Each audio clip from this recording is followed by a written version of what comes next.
The Midnight Meat Train by Clive Barker. Leon Kaufman was no longer new to the city, the Palace of Delights, he'd always called it, in the days of his innocence. But that was when he lived in Atlanta. And New York was still a kind of promised land, where anything and everything was possible. Now Kaufman had lived 3.5 months in his dream city, and the Palace of Delights seemed less than delightful. Was it really only a season since he stepped out of Port Authority bus station and looked up 42nd Street towards the Broadway intersection? So short a time to lose so many treasured illusions. He was embarrassed now even to think of his naivete. It made him wince to remember how he had stood and announced, "New York, I love you." Love? Never. It had been, at best, an infatuation. And now, after only 3 months living with his object of adoration, spending his days and nights in her presence, she had lost her aura of perfection. New York was just a city. He had seen her wake in the morning like a slut and pick murdered men from between her teeth and suicides from the tangles of her hair. He had seen her late at night, her dirty back streets shamelessly courting depravity. He had watched her in the hot afternoon, sluggish and ugly, indifferent to the atrocities that were being committed every hour in her throttled passages. It was no palace of delights. It bred death, not pleasure. Everyone he met had brushed with violence. It was a fact of life. It was almost chic to have known someone who had died a violent death. It was proof of living in that city. But Kaufman had loved New York from afar for almost 20 years. He planned his love affair for most of his adult life. It was not easy, therefore, to shake the passion off, as though he had never felt it. There were still times very early, before the cop sirens began, or at twilight, when Manhattan was still a miracle. For those moments, and for the sake of his dreams, he still gave her the benefit of the doubt. Even when her behavior was less than ladylike. She didn't make such forgiveness easy. In the few months that Kaufman had lived in New York, her streets had been awash with spilt blood. In fact, it was not so much the streets themselves, but the tunnels beneath those streets. Subway slaughter was the catchphrase of the month. Only the previous week, another 3 killings had been reported. The bodies had been discovered in one of the subway cars on the Avenue of the Americas, hacked open and partially disemboweled, as though an efficient abattoir operative had been interrupted in his work. The killings were so thoroughly professional that the police were interviewing every man on their records who had some past connection with the butchery trade. The meat packaging plants on the waterfront were being watched. The slaughterhouses scoured for clues. A swift arrest was promised, though none was made. The recent trio of corpses was not the first to be discovered in such a state. The very day that Kaufman had arrived, a story had broken in the Times that was still the talk of every morbid secretary in the office. The story went that a German visitor, lost in the subway system late at night, had come across a body in a train. The victim was a well-built, attractive 30-year-old woman from Brooklyn. She had been completely stripped. Every shred of clothing, every article of jewelry, even the studs in her ears. More bizarre than the stripping was the neat and systematic way in which the clothes had been folded and placed in individual plastic bags on the seat beside the corpse. This was no irrational slasher at work. This was a highly organized mind, a lunatic, with a strong sense of tidiness. Further, and yet more bizarre than the careful stripping of the corpse, was the outrage that had been perpetrated upon it. The reports claim, though the police department failed to confirm this, that the body had been meticulously shaved.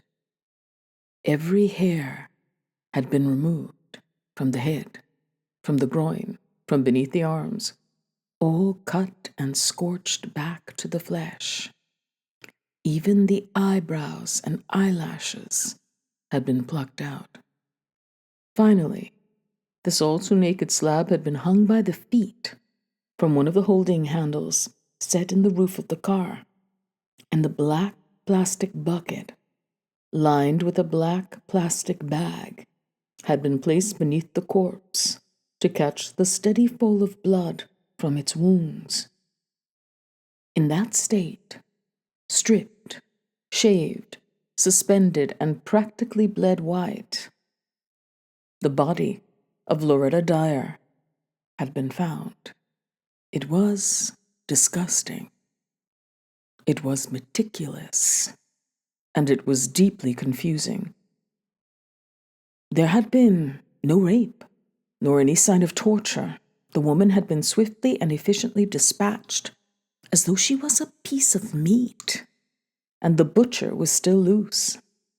The city fathers, in their wisdom, declared a complete close down on press reports of the slaughter. It was said that the man who had found the body was in protective custody in New Jersey, out of sight of inquiring journalists. But the cover-up had failed. Some greedy cop had leaked the salient details to a reporter from the Times. Everyone in New York now knew the horrible story of the slaughters. It was a topic of conversation in every deli and bar, and of course, on the subway. But Loretta Dyer was only the first. Now 3 more bodies had been found in identical circumstances. Though the work had been clearly interrupted on this occasion, not all the bodies had been shaved and the jugulars had not been severed to bleed them. There was another more significant difference in the discovery. It was not a tourist who had stumbled on the site. It was a reporter from the New York Times. Kaufman surveyed the report that sprawled across the front page of the newspaper. He had no prurient interest in the story, unlike his elbow mate along the counter of the deli. All he felt was a mild disgust that made him push his plate of overcooked eggs aside. It was simply further proof of his city's decadence. He could take no pleasure in her sickness. Nevertheless, being human, he could not entirely ignore the gory details on the page in front of him. The article was unsensationally written, but the simple clarity of the style made the subject seem more appalling. He couldn't help wondering, too, about the man behind the atrocities. Was there one psychotic loose or several, each inspired to copy the original murder? Perhaps this was only the beginning of the horror. Maybe more murders would follow, until at last the murderer, in his exhilaration or exhaustion, would step beyond caution and be taken. Until then, the city, Kaufman's adored city, would live in a state somewhere between hysteria and ecstasy. At his elbow, a bearded man knocked over Kaufman's coffee. "Shit," he said. Kaufman shifted on his stool to avoid the dribble of coffee running off the counter. "Shit," the man said again. "No harm done," said Kaufman. He looked at the man with a slightly disdainful expression on his face. The clumsy bastard was attempting to soak up the coffee with a napkin, which was turning to mush as he did so. Kaufman found himself wondering if this oaf with his florid cheeks and his uncultivated beard was capable of murder. Was there any sign on that overfed face? Any clue in the shape of his head or the turn of his small eyes that gave his true nature away? The man spoke. Want another? Kaufman shook his head. Coffee. Regular. Dark. The oaf said to the girl behind the counter. She looked up from cleaning the grill of cold fat. Huh? Coffee. You deaf? The man grinned at Kaufman. Deaf, he said. Kaufman noticed that he had 3 teeth missing from his lower jaw. Looks bad, huh? He said. What did he mean? The coffee? The absence of his teeth? Treat people like that, carved up. Kaufman nodded. Makes you think, he said. Sure. I mean, it's a cover-up, isn't it? They know who did it. This conversation's ridiculous, thought Kaufman. He took off his spectacles and pocketed them. The bearded face was no longer in focus. That was some improvement, at least. Bastards, he said. Fucking bastards, all of them. I'll lay you anything it's a cover-up. Of what? They got the evidence. They're just keeping us in the fucking dark. There's something out there that's not human. Kaufman understood. It was a conspiracy theory the oaf was trotting out. He'd heard them so often. A panacea. See, they do all this cloning stuff and it gets out of hand. They could be growing fucking monsters for all we know. There's something down there that they won't tell us about. Cover up, like I say. Lay you anything. Kaufman found the man's certainty attractive. Monsters on the prowl, 6 heads, a dozen eyes. Why not? He knew why not. Because that excused his city. That left her off the hook. And Kaufman believed in his heart that the monsters to be found in the tunnels were perfectly human. The bearded man threw his money on the counter and got up, sliding his fat bottom off the stained plastic stool. Probably a fucking cop, he said as his parting shot. Tried to make a fucking hero, making a fucking monster instead. He grinned grotesquely. Lay you anything. He continued, and lumbered out without another word. Kaufman slowly exhaled through his nose, feeling the tension in his body abate. He hated that sort of confrontation. It made him feel tongue-tied and ineffectual. Come to think of it, he hated that kind of man. The opinionated brute that New York bred so well. It was coming up to 6 when Mahogany woke. The morning rain had turned into a light drizzle by twilight. The air was about as clear-smelling as it ever got in Manhattan. He stretched on his bed, threw off his dirty blanket, and got up for work. In the bathroom, the rain was dripping on the box of the air conditioner, filling the apartment with a rhythmical slapping sound. Mahogany turned on the television to cover the noise, uninterested in anything it had to offer. He went to the window. The street 6 floors below was thick with traffic and people. After a hard day's work, New York was on its way home, to play, to make love. People were streaming out of their offices and into their automobiles. Some would be testy after a day's sweaty labor in a badly aired office. Others, benign as sheep, would be wandering home down the avenues, ushered along by a ceaseless current of bodies. Still, others would even now be cramming onto the subway, blind to the graffiti on every wall, deaf to the babble of their own voices, and to the cold thunder of the tunnels. It pleased Mahogany to think that. He was, after all, not one of the common herd. He could stand at his window and look down on 1,000 heads below him and know he was a chosen man. He had deadlines to meet, of course, like the people in the street, but his work was not their senseless labor. It was more like a sacred duty. He needed to live and sleep and shit like them, too, but it was not financial necessity that drove him, but the demands of history. He was in a great tradition that stretched further back than America. He was a night stalker, like Jack the Ripper, like Gilles de Rais, a living embodiment of death, a wraith with a human face.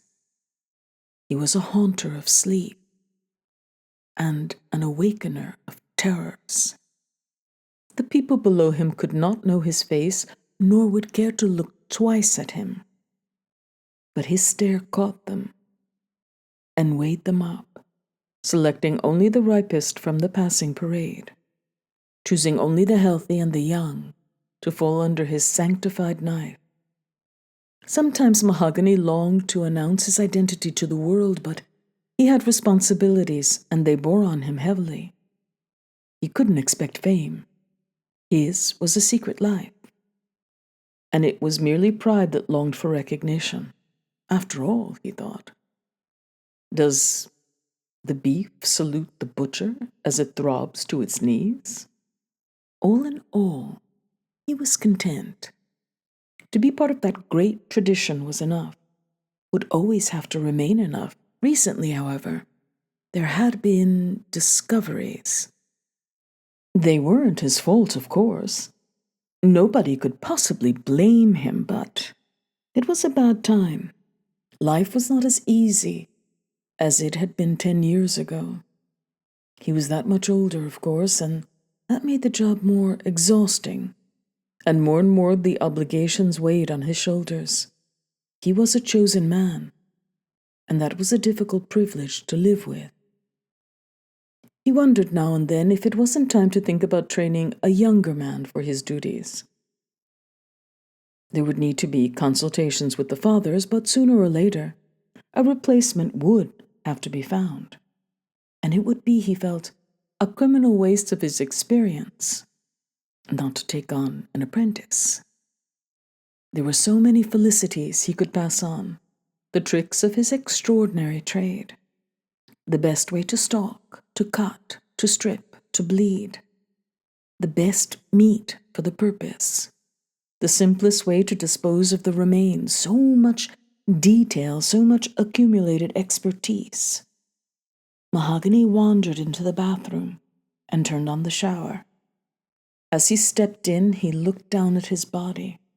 The small paunch, the graying hairs on his sagging chest, the scars and pimples that littered his pale skin.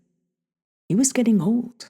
Still, tonight, like every other night, he had a job to do. Kaufman hurried back into the lobby with his sandwich, turning down his collar and brushing rain off his hair. The clock above the elevator read 7:16. He would work through until 10, no later. The elevator took him up to the 12th floor and to the Papa's offices. He traipsed unhappily through the maze of empty desks and hooded machines to his little territory, which was still illuminated. The women who cleaned the offices were chatting down the corridor. Otherwise, the place was lifeless. He took off his coat, shook the rain off as best he could, and hung it up. Then he sat down in front of the piles of orders he had been tussling with for the best part of 3 days, and began work. It would only take one more night's labor, he felt sure, to break the back of the job. And he found it easier to concentrate without the incessant clatter of typists and typewriters at every side. He unwrapped his ham on whole wheat with extra mayonnaise and settled in for the evening. It was 9 now. Mahogany was dressed for the night shift. He had his usual sober suit on, with his brown tie neatly knotted, his silver cufflinks, a gift from his first wife, placed in the sleeves of his immaculately pressed shirt, his thinning hair gleaming with oil, his nails snipped and polished, his face flushed with cologne, his bag packed. the towels, the instruments, his chainmail apron. He checked his appearance in the mirror. He could, he thought, still be taken for a man of 45, 50 at the outside. As he surveyed his face, he reminded himself of his duty. Above all, he must be careful. There would be eyes on him every step of the way, watching his performance tonight and judging it. He must walk out like an innocent, arousing no suspicion. If they only knew, he thought, the people who walked, ran, and skipped past him on the streets, who collided with him without apology, who met his gaze with contempt, who smiled at his bulk, looking uneasy in his ill-fitting suit. If only they knew what he did, what he was, and what he carried. Caution, he said to himself, and turned off the light. The apartment was dark. He went to the door and opened it. Used to walking in blackness, happy in it, the rain clouds had cleared entirely. Mahogany made his way down Amsterdam towards the subway at 145th Street. Tonight, he'd take the Avenue of the Americas again, his favorite line, and often the most productive. Down the subway steps, token in hand, through the automatic gates. The smell of the tunnels was in his nostrils now. Not the smell of the deep tunnels, of course. They had a scent all of their own. But there was reassurance, even in the stale electric air of this shallow line. The regurgitated breath of a million travelers circulated in this warren, mingling with the breath of creatures far older, things with voices soft like clay, whose appetites were abominable. How he loved it. The scent, the dark, the thunder. He stood on the platform and scanned his fellow travelers critically. There were one or two bodies he contemplated following, but there was so much dross amongst them, so few worth the chase. The physically wasted, the obese, the ill, the weary, bodies destroyed by excess and by indifference. As a professional, it sickened him, though he understood the weakness that spoiled the best of men. He lingered in the station for over an hour, wandering between platforms while the trains came and went, and the people with them. There was so little of quality around, it was dispiriting. It seemed he had to wait longer and longer, every day, to find flesh worthy of use. It was now almost 10:30, and he had not seen a single creature who was really ideal for slaughter. No matter, he told himself. There was time yet. Very soon, the theater crowd would be emerging. They were always good for a sturdy body or two. The well-fed intelligentsia, clutching their ticket stubs and opining on the diversions of art. Oh, yes. There'd be something there, if not. And there were nights when it seemed he would never find something suitable. He'd have to ride downtown and corner a couple of lovers out late, or find an athlete or two, fresh from one of the gyms. They were always sure to offer good material, except that with such healthy specimens there was always the risk of resistance. He remembered catching 2 black bucks a year ago or more, with maybe 40 years between them, father and son perhaps. They'd resisted with knives, and he'd been hospitalized for 6 weeks. It had been a close-fought encounter, and one that had set him doubting his skills. Worse, it made him wonder what his masters would have done with him had he suffered a fatal injury. Would he have been delivered to his family in New Jersey and given a decent burial? Or would his carcass have been thrown into the dark for their own use? The headline of the New York Post, discarded on the seat across from him, caught Mahogany's eye. Police all out to catch killer. He couldn't resist a smile. Thoughts of failure, weakness, and death evaporated. After all, he was the man, that killer. And tonight, the thought of capture was laughable. After all, wasn't his career sanctioned by the highest possible authorities? No policeman could hold him. No court passed judgment on him. The very forces of law and order that made such a show of his pursuit served his masters no less than he. He almost wished some two-bit cop would catch him, take him in triumph before the judge, just to see the looks on their faces when the word came up from the dark that Mahogany was a protected man, above every law on the statute books. It was now well after 10:30. The trickle of theater-goers had begun, but there was nothing likely so far. He'd want to let the rush pass anyway, just follow one or two choice pieces to the end of the line. He bided his time, like any wise hunter. Kaufman was not finished by 11, an hour after he promised himself release, but exasperation and ennui were making the job more difficult. The sheets of figures were beginning to blur in front of him. At 11:10, he threw down his pen and admitted defeat. He rubbed his hot eyes with the cushions of his palms, till his head filled with colors. "Fuck it," he said. He never swore in company, but once in a while to say fuck it to himself was a great consolation. He made his way out of the office, damp coat over his arm, and headed for the elevator. His limbs felt drugged, and his eyes would scarcely stay open. It was colder outside than he had anticipated, and the air brought him out of his lethargy a little. He walked towards the subway at 34th Street. Catch an express to Far Rockaway, home in an hour. Neither Kaufman nor Mahogany knew it, but at 96th and Broadway, the police had arrested what they took to be the subway killer, having trapped him in one of the uptown trains.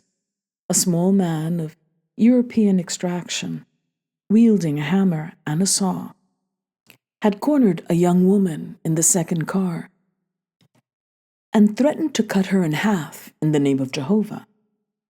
Whether he was capable of fulfilling his threat was doubtful. As it was, he didn't get the chance. While the rest of the passengers, including 2 Marines, looked on, the intended victim landed a kick to the man's testicles. He dropped the hammer.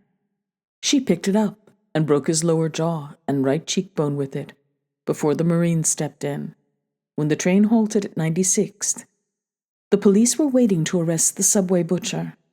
They rushed the car in a horde, yelling like banshees and scared as shit. The butcher was lying in one corner of the car with his face in pieces. They carted him away triumphant. The woman, after questioning, went home with the Marines. It was to be a useful diversion, though Mahogany couldn't know it at the time.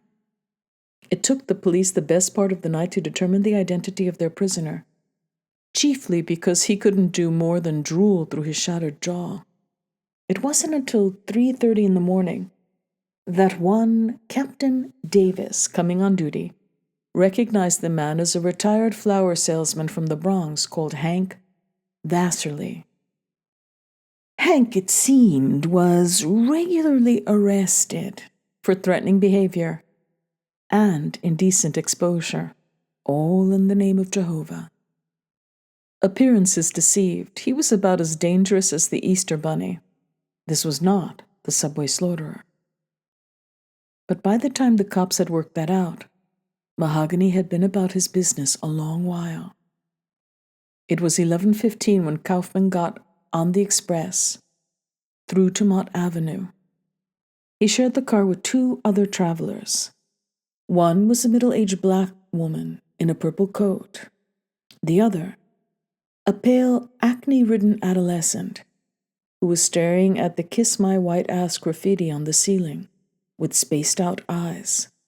Kaufman was in the first car. He had a journey of 35 minutes duration ahead of him. He let his eyes slide closed. reassured by the rhythmical rocking of the train. It was a tedious journey, and he was tired. He didn't see Mahogany's face either, staring through the door between the cars, looking through for some more meat. At 14th Street, the black woman got out. Nobody got in. Kaufman opened his eyes briefly, taking in the empty platform at 14th, then shut them again. The doors hissed closed. He was drifting in that warm somewhere between awareness and sleep, and there was a fluttering of nascent dreams in his head. It was a good feeling. The train was off again, rattling down into the tunnels. Maybe, at the back of his dozing mind, Kaufman half registered that the doors between the second and first cars had been slid open. Maybe he smelt the sudden gush of tunnel air and registered that the noise of wheels was momentarily louder, but he chose to ignore it. Maybe he even heard the scuffle as Mahogany subdued the youth with the spaced-out stare. But the sound was too distant, and the promise of sleep was too tempting. He drowsed on. For some reason, his dreams were of his mother's kitchen. She was chopping turnips and smiling sweetly as she chopped. He was only small in his dream and was looking up at her radiant face while she worked. Chop, chop, chop. His eyes jerked open. His mother vanished. The car was empty and the youth was gone. How long had he been dozing? He hadn't remembered the train stopping at West 4th Street. He got up, his head full of slumber, and almost fell over as the train rocked violently. It seemed to have gathered quite a substantial head of speed. Maybe the driver was keen to be home, wrapped up in bed with his wife. They were going a fair lick. In fact, it was bloody terrifying. There was a blind drawn down over the window between the cars, which hadn't been down before as he remembered. A little concern crept into Kaufman's sober head. Suppose he'd been sleeping a long while, and the guard had overlooked him in the car. Perhaps they'd passed Far Rockaway, and the train was now speeding on its way to wherever they took the trains for the night. Fuck it, he said aloud. Should he go forward and ask the driver? It was such a bloody idiot question to ask. Where am I? At this time of night, was he likely to get more than a stream of abuse by way of reply? Then, the train began to slow. A station. Yes, a station. The train emerged from the tunnel and into the dirty light of the station at West 4th Street. He'd missed no stops. So, where had the boy gone? He'd either ignored the warning on the car wall forbidding transfer between the cars while in transit, or else he'd gone into the driver's cabin up front. Probably between the driver's legs even now, Kaufman thought, his lip curling. It wasn't unheard of. This was the Palace of Delights, after all. And everyone had their right to a little love in the dark. Kaufman shrugged to himself. What did he care where the boy had gone? The doors closed. Nobody had boarded the train. It shunted off from the station, the lights flickering, as it used a surge of power to pick up some speed again. Kaufman felt the desire for sleep come over him afresh. But the sudden fear of being lost had pumped adrenaline into his system, and his limbs were tingling with nervous energy. His senses were sharpened, too. Even over the clatter and the rumble of the wheels on the tracks, he heard the sound of tearing cloth coming from the next car. Was someone tearing their shirt off? He stood up, grasping one of the straps for balance. The window between the cars was completely curtained off, but he stared at it, frowning, as though he might suddenly discover X-ray vision. The car rocked and rolled. It was really traveling again. Another ripping sound. Was it a rape? With no more than a mild voyeuristic urge, he moved down the seesawing car towards the intersecting door, hoping there might be a chink in the curtain. His eyes were still fixed on the window, and he failed to notice the spatters of blood he was treading in, until his heel slipped. He looked down. His stomach almost saw the blood before his brain, and the ham on whole wheat was halfway up his gullet, catching in the back of his throat. Blood! He took several large gulps of stale air and looked away, back at the window. His head was saying blood. Nothing would make the word go away, and there was no more than a yard or two between him and the door now. He had to look. There was blood on his shoe, and a thin trail to the next car. But he still had to look. He had to. He took 2 more steps to the door and scanned the curtain, looking for a flaw in the blind. A pulled thread in the weave would be sufficient. There was a tiny hole. He glued his eye to it. His mind refused to accept what his eyes were seeing beyond the door. It rejected the spectacle as preposterous, as a dreamed sight. His reason said it couldn't be real. But his flesh knew it was. His body became rigid with terror. His eyes, unblinking, could not close off the appalling scene through the curtain. He stayed at the door while the train rattled on, while his blood drained from his extremities, and his brain reeled from lack of oxygen. Bright spots of light flashed in front of his vision, blotting out the atrocity. Then he fainted. He was unconscious when the train reached J Street. He was deaf to the driver's announcement that all travelers beyond that station would have to change trains. Had he heard this, he would have questioned the sense of it. No trains disgorged all their passengers at J Street. The line ran to Maud Avenue via the Aqueduct racetrack, past JFK Airport. He would have asked what kind of train this could be, except that he already knew. The truth was hanging in the next car. It was smiling contentedly to itself from behind a bloody chain-mail apron. This was the midnight meat train. There's no accounting for time in a dead faint. It could have been seconds or hours that passed before Kaufman's eyes flickered open again, and his mind focused on his newfound situation. He lay under one of the seats now, sprawled along the vibrating wall of the car, hidden from view. Fate was with him so far, he thought. Somehow the rocking of the car must have jockeyed his unconscious body out of sight. He thought of the horror in Car 2 and swallowed back vomit. He was alone. Wherever the guard was, murdered perhaps, there was no way he could call for help. And the driver, was he dead at his controls? Was the train even now hurtling through an unknown tunnel, a tunnel without a single station to identify it, towards its destruction? And if there was no crash to be killed in, there was always the butcher, still hacking away a door's thickness from where Kaufman lay. Whichever way he turned, the name on the door was death. The noise was deafening, especially lying on the floor.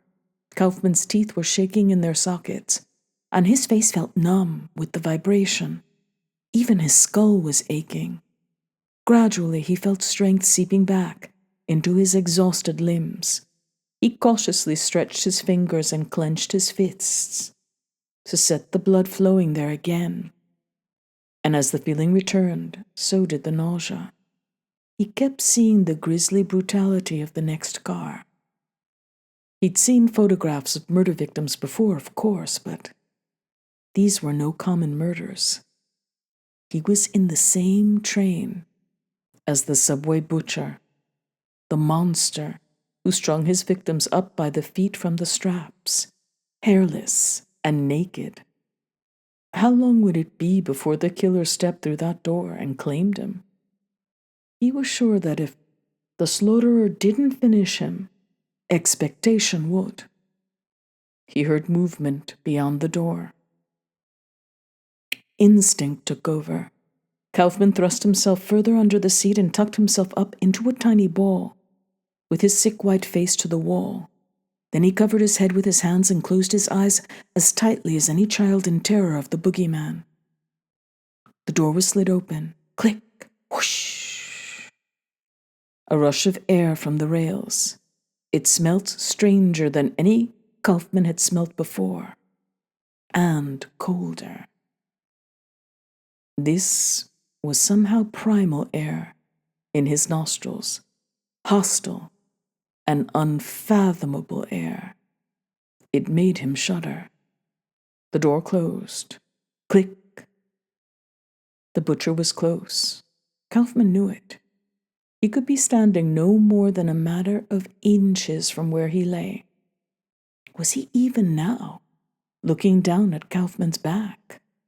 Even now bending, knife in hand, to scoop Kaufman out of his hiding place, like a snail hooked from its shell?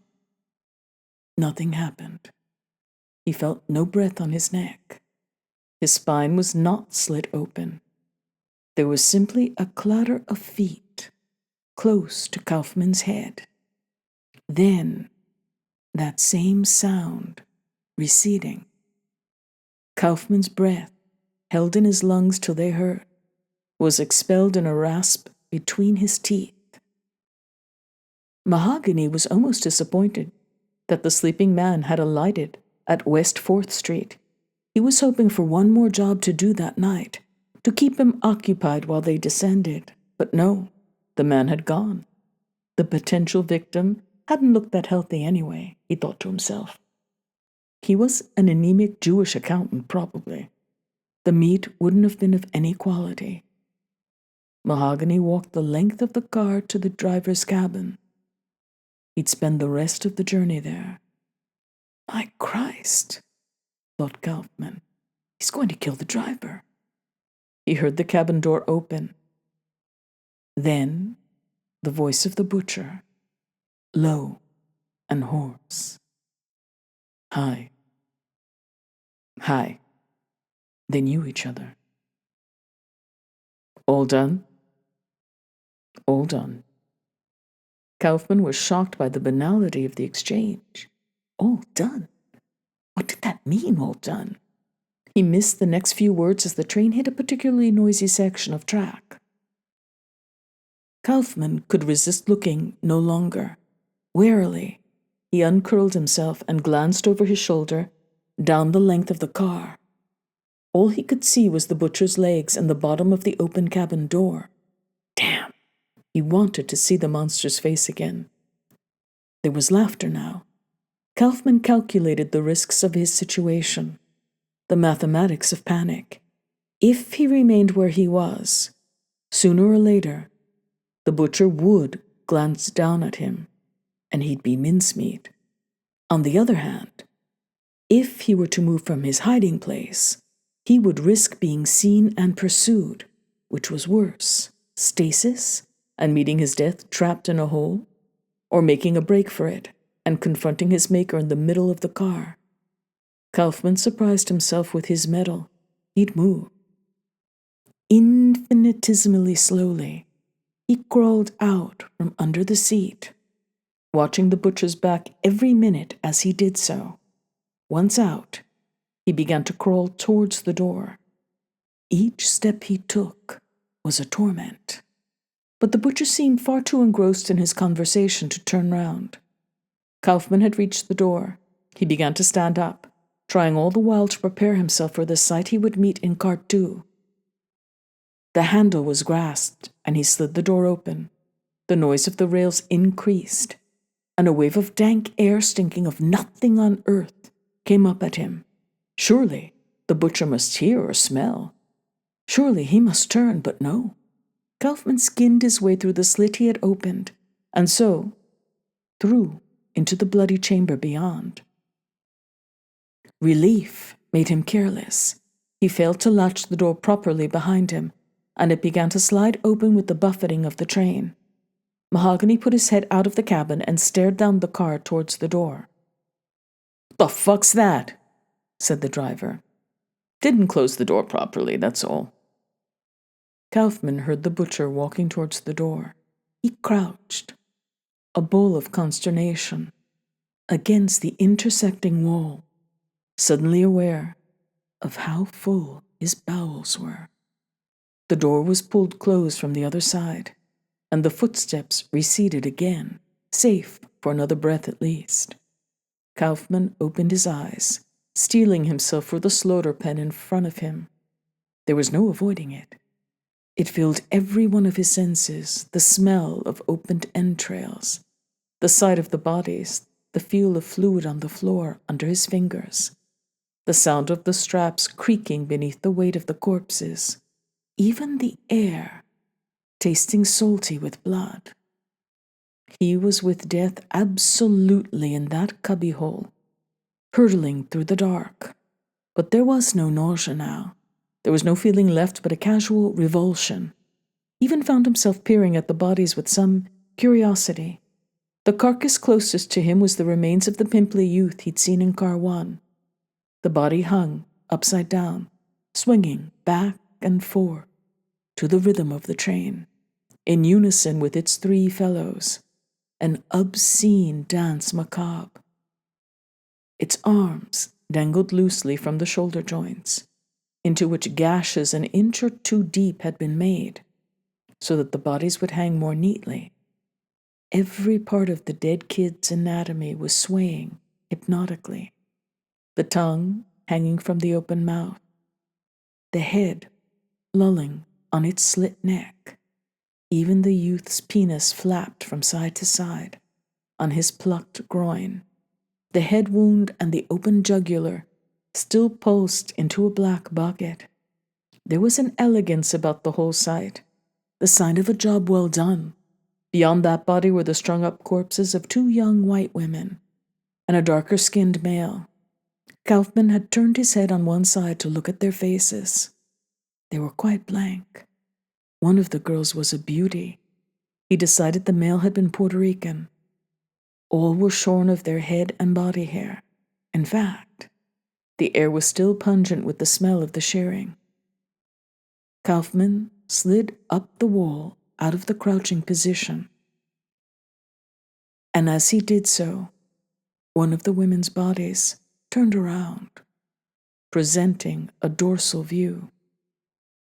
He was not prepared for this last horror. The meat of her back had been entirely cleft open, from neck to buttock, and the muscle had been peeled back to expose the glistening vertebrae. It was the final triumph of the butcher's craft. Here they hung, these shaved, bled, slit slabs of humanity, opened up like fish and ripe for devouring.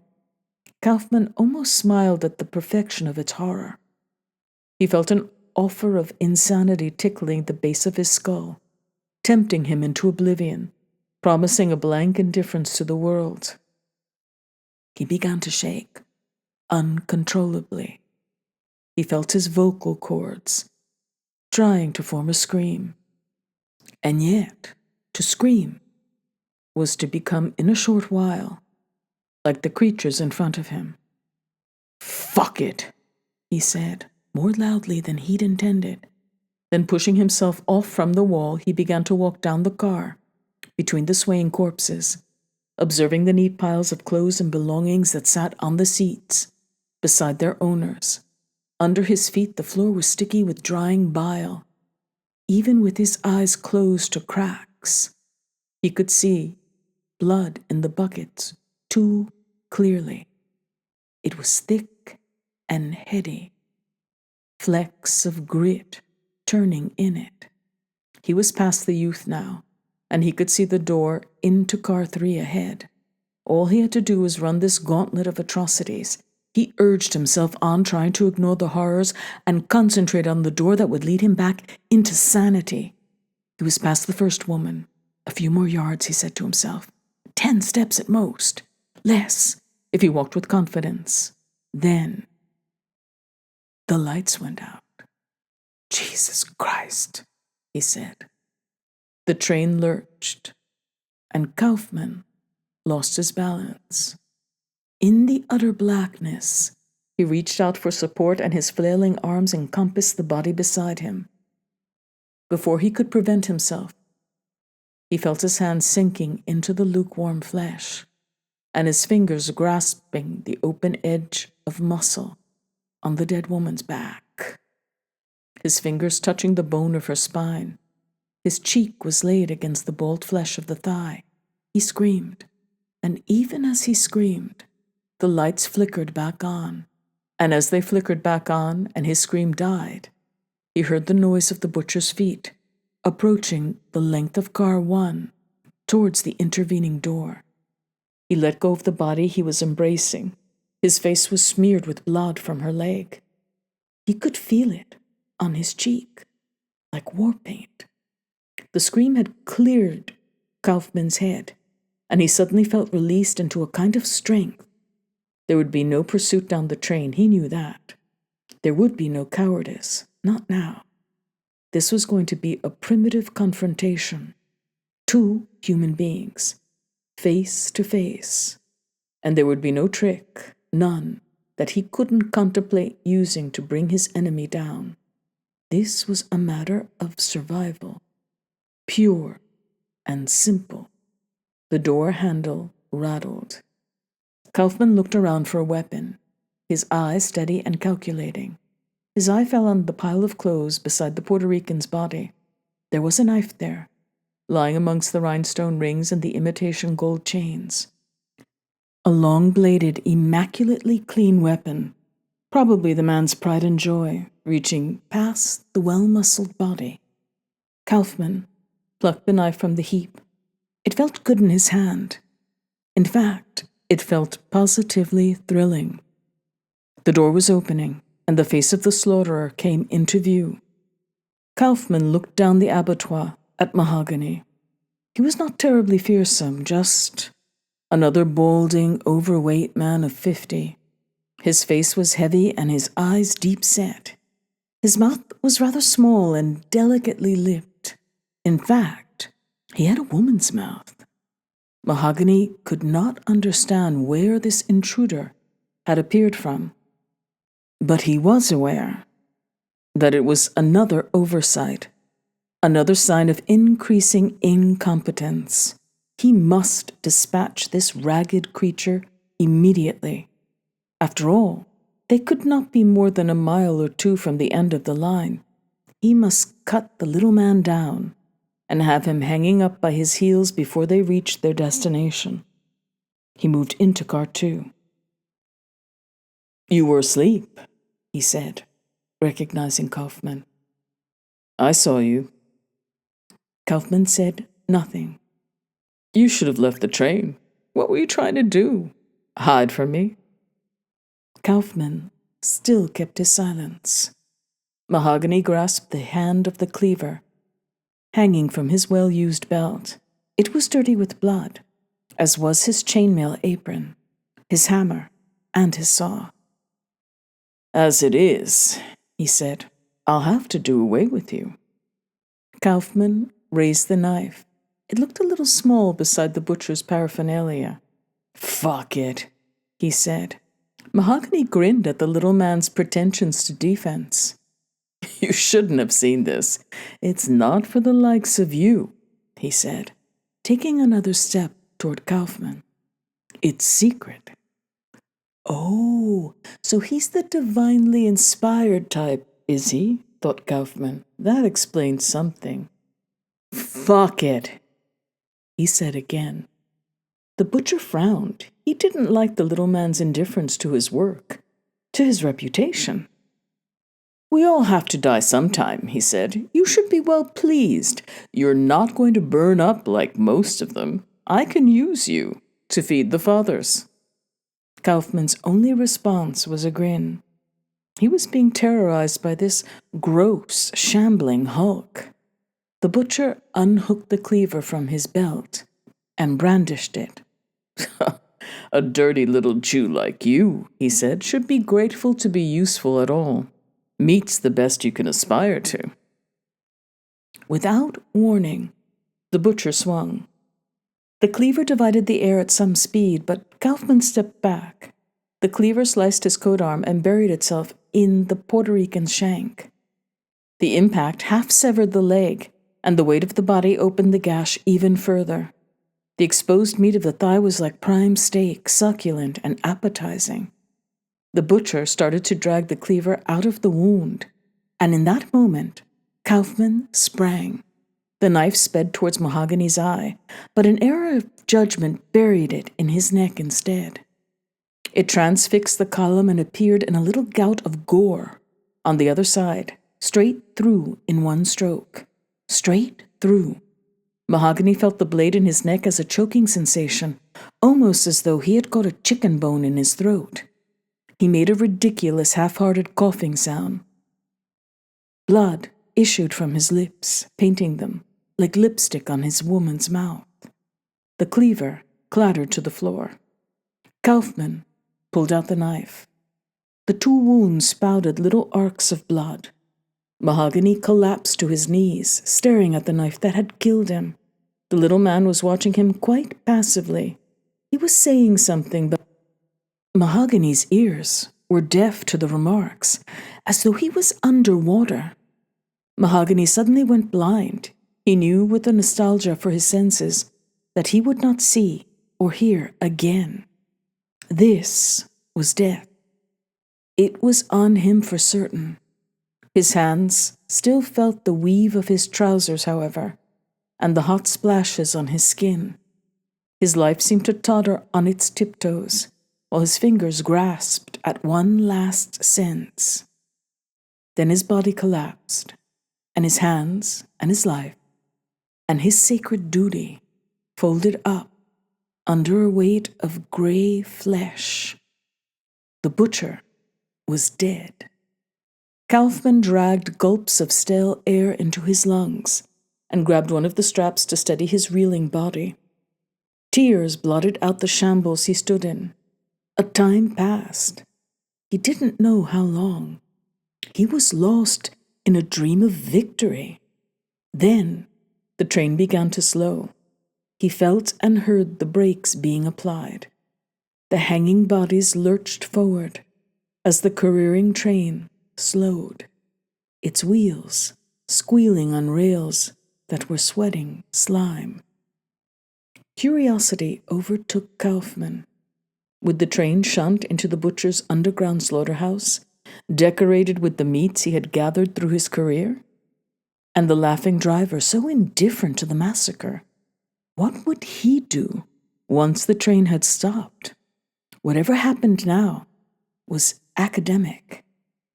He could face anything at all. Watch and see. The tannoy crackled. The voice of the driver. "We're here, man. Better take your place, eh?" Better take your place? What did that mean? The train had slowed to a snail's pace. Outside the windows, everything was as dark as ever. The lights flickered, then went out. This time, they didn't come back on. Kaufman was left in total darkness. "We'll be out in half an hour," the tannoy announced.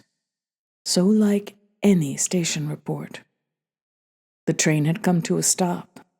The sound of its wheels on the tracks, the rush of its passage, which Kaufman had grown so used to, were suddenly absent. All he could hear was the hum of the tannoy. He could see nothing at all. Then, a hiss. The doors were opening. A smell entered the car. A smell so caustic that Kaufman clapped his hand over his face to shut it out. He stood in silence, hand to mouth, for what seemed a lifetime. See no evil, hear no evil, speak no evil. Then there was a flicker of light outside the window. It threw the doorframe into silhouette, and it grew stronger by degrees. Soon there was sufficient light in the car for Kaufman to see the crumpled body of the butcher at his feet, and the sallow sides of meat hanging on every side of him. There was a whisper, too, from the dark outside the train, a gathering of tiny noises, like the voices of beetles. In the tunnel, shuffling towards the train, were human beings. Kaufman could see their outlines now. Some of them carried torches, which burned with a dead brown light. The noise was perhaps their feet on the damp earth, or perhaps their tongues clicking, or both. Kaufman wasn't as naive as he'd been an hour before. Could there be any doubt as to the intention these things had, coming out of the blackness towards the train? The butcher had slaughtered the men and women as meat for these cannibals. They were coming, like diners at the dinner gong, to eat in this restaurant car. Kaufman bent down and picked up the cleaver the butcher had dropped. The noise of the creature's approach was louder every moment. He backed down the car away from the open doors, only to find that the doors behind him were also open. And there was the whisper of approach there, too. He shrank back against one of the seats and was about to take refuge under them when a hand, thin and frail, to the point of transparency, appeared around the door. He could not look away. Not that terror froze him as it had at the window. He simply wanted to watch. The creature stepped into the car. The torches behind it threw its face into the shadow, but its outline could be clearly seen. There was nothing very remarkable about it. It had 2 arms and 2 legs, as he did. Its head was not abnormally shaped. The body was small, and the effort of climbing into the train made its breath coarse. It seemed more geriatric than psychotic. Generations of fictional man-eaters had not prepared him for its distressing vulnerability. Behind it, similar creatures were appearing out of the darkness, shuffling into the train. In fact, they were coming in at every door. Kaufman was trapped. He weighed the cleaver in his hands, getting the balance of it, ready for the battle with these antique monsters. A torch had been brought into the car, and it illuminated the faces of the leaders. They were completely bald. The tired flesh of their faces was pulled tight over their skulls, so that it shone with tension. There were stains of decay and disease on their skin, and in places the muscle had withered back to a black pus, through which the bone of cheek or temple was showing. Some of them were naked as babies. Their pulpy, syphilitic bodies scarcely sexed.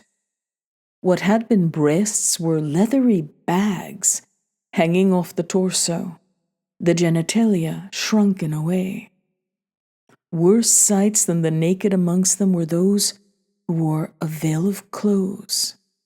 It soon dawned on Kaufman that the rotting fabric slung around their shoulders or knotted about their midriffs was made of human skins.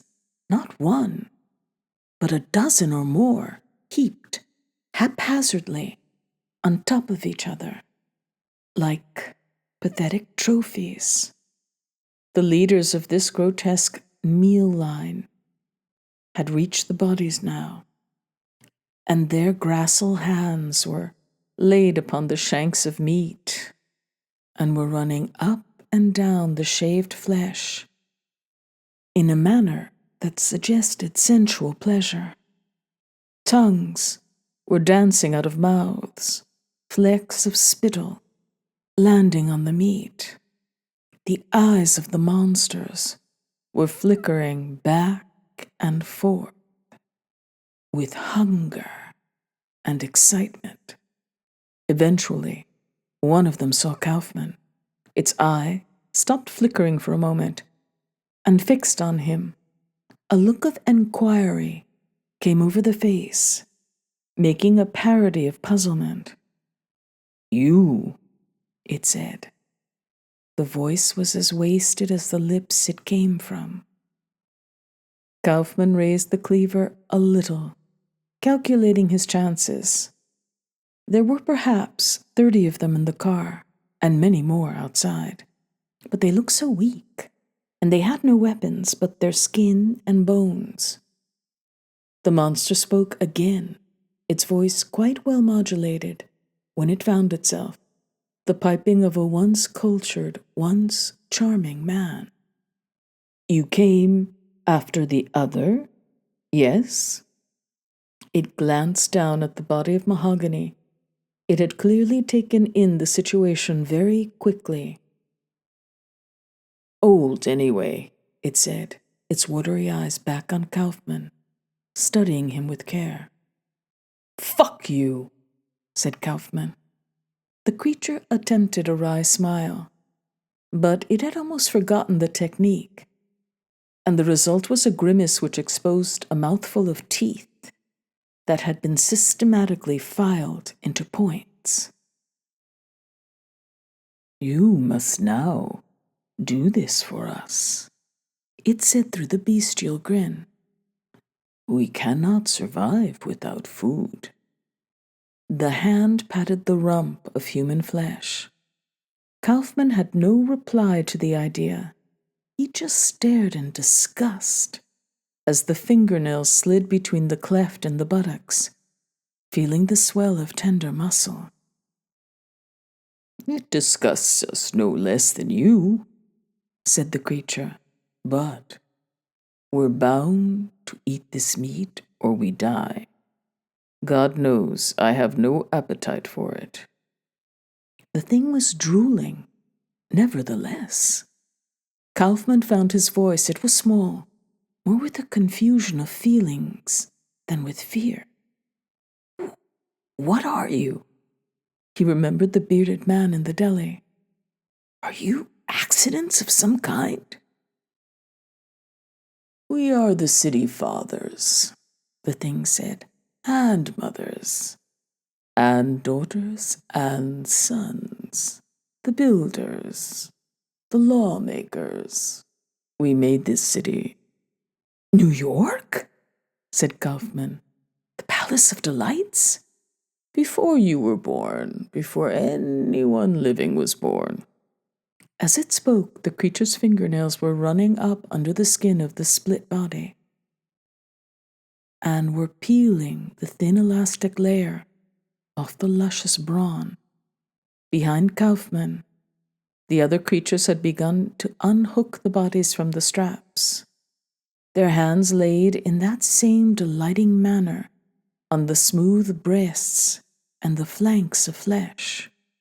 These, too, had begun skinning the meat. "You will bring us more," the father said. "More meat for us. The other one was weak."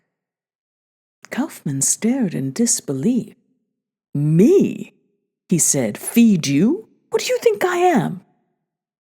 "You must do it for us, and for those older than us, for those born before the city was thought of, when America was a timberland and desert."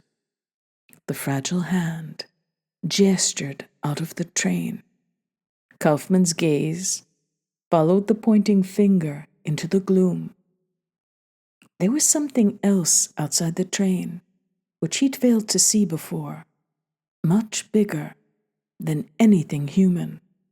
The pack of creatures parted to let Kaufman through, so he could inspect more closely whatever it was that stood outside. But his feet would not move. "Go on," said the father. Kaufman thought of the city he'd loved. Were these really its ancients, its philosophers, its creators? He had to believe it. Perhaps they were people on the surface, bureaucrats, politicians, authorities of every kind who knew this horrible secret and whose lives were dedicated to preserving these abominations feeding them, as savages feed lambs to their gods. There was a horrible familiarity about this ritual. It rang a bell, not in Kaufman's conscious mind, but in his deeper, older self. His feet, no longer obeying his mind, but his instinct to worship, moved. He walked through the corridor of bodies and stepped out of the train. The light of the torches scarcely began to illuminate the limitless darkness outside. The air seemed solid. It was so thick with the smell of ancient earth. But Kaufman smelt nothing. His head bowed. It was all he could do to prevent himself from fainting again. It was there, the precursor of man, the original American, whose homeland this was before Passamaquoddy or Cheyenne. Its eyes, if it had eyes, were on him. His body shook. His teeth chattered. He could hear the noise of its anatomy ticking, crackling, sobbing. It shifted a little in the dark. The sound of its movement was awesome, like a mountain sitting up. Kaufman's face was raised to it, and without thinking about what he was doing or why, he fell to his knees in the shit in front of the Father of Fathers. Every day of his life had been leading to this day, every moment quickening to this incalculable moment of holy terror. Had there been sufficient light in that pit to see the whole, perhaps his tepid heart would have burst. As it was, he felt it flutter in his chest at what he saw. As he saw what he saw, it was a giant, without head or limb, without a feature that was analogous to human, without an organ that made sense or senses.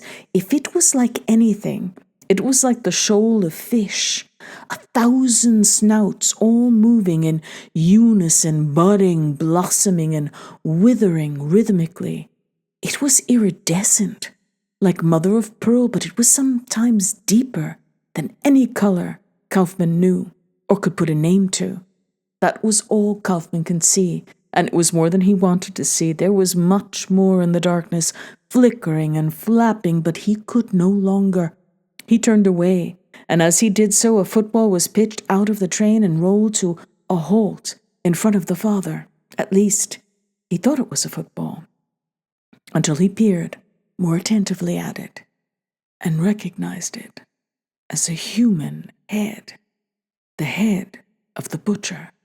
The skin of the face had been peeled off in strips.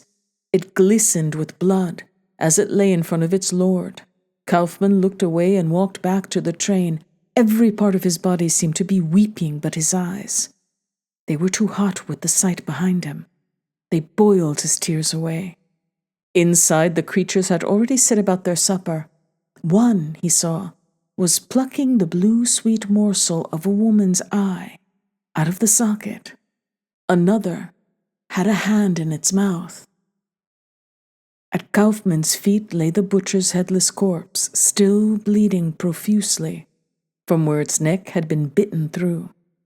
The little father who had spoken earlier stood in front of Kaufman. "Serve us?" it asked, gently, as you might ask a cow to follow you.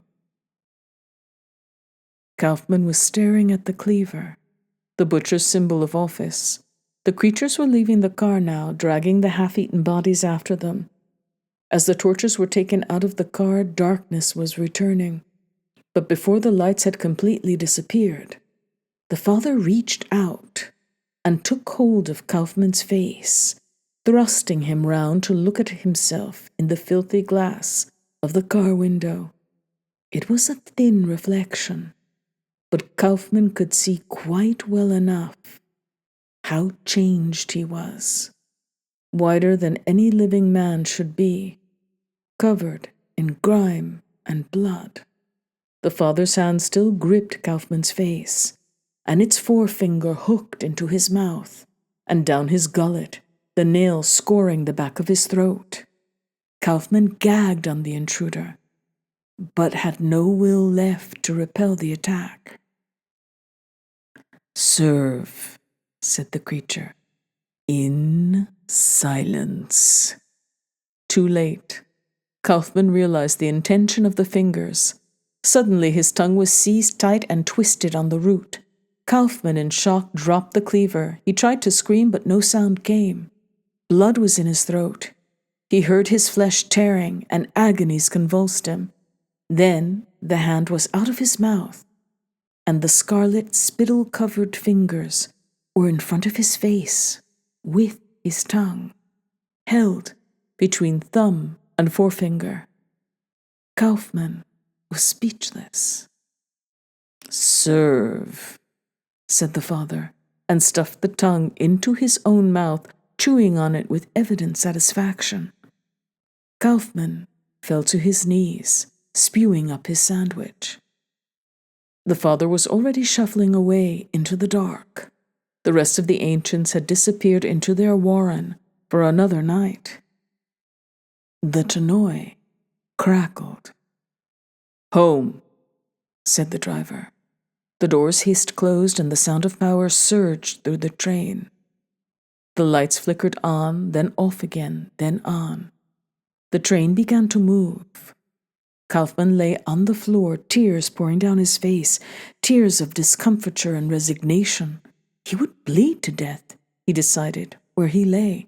It wouldn't matter if he died. It was a foul world anyway. The driver woke him. He opened his eyes. The face that was looking down at him was black, and not unfriendly. It grinned.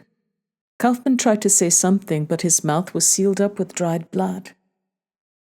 He jerked his head around, like a driveler trying to spit out a word. Nothing came out but grunts. He wasn't dead. He hadn't bled to death. The driver pulled him to his knees, talking to him as though he were a 3-year-old. "You got a job to do, my man. They're very pleased with you." The driver had licked his fingers and was rubbing Kaufman's swollen lips, trying to part them. "Lots to learn before tomorrow night. Lots to learn, lots to learn." He led Kaufman out of the train. They were no station he had ever seen before. It was white-tiled and absolutely pristine. A station keeper's nirvana. No graffiti disfigured the walls. There were no token booths. But then, there were no gates and no passengers either. This was a line that provided only one service, the meat train. A morning shift of cleaners were already busy hosing the blood off the seats and the floor of the train. Somebody was stripping the butcher's body in preparation for dispatch to New Jersey. All around Kaufman, people were at work. A rain of dawn light was pouring through a grating in the roof of the station. Motes of dust hung in the beams, turning over and over. Kaufman watched them, entranced. He hadn't seen such a beautiful thing since he was a child.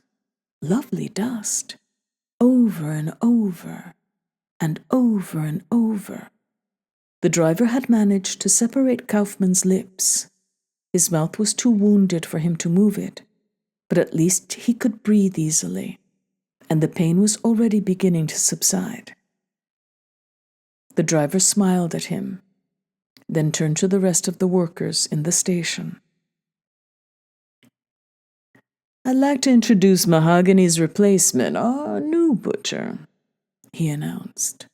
The workers looked at Kaufman. There was a certain deference in their faces, which he found appealing. Kaufman looked up at the sunlight, now falling all around him. He jerked his head, signifying that he wanted to go up into the open air.